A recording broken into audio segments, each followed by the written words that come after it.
আসসালামু আলাইকুম, শুভ সকাল। অনেক দিন পর খুদের ভাত। আজকে সকালের নাস্তা খুদের ভাত, ভর্তা, বাদাম ভর্তা, শুটকি ভর্তা, কালি জিরে ভর্তা। দারুণ মজা হবে। কে কে খাবেন চলে আসো। খুদের ভাতের দাওয়াত,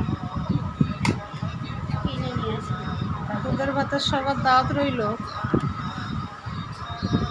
দারুণ মজা হবে।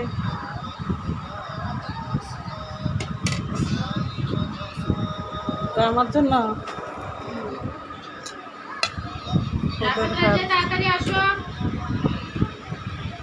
খুদের ভাত, হরেক রকমের ভর্তা, দারুণ মজা হবে। সবাই আমরা আজকে নাস্তা খাচ্ছি খুদের ভাত। সবার দাওয়াত রইল। শুভ সকাল।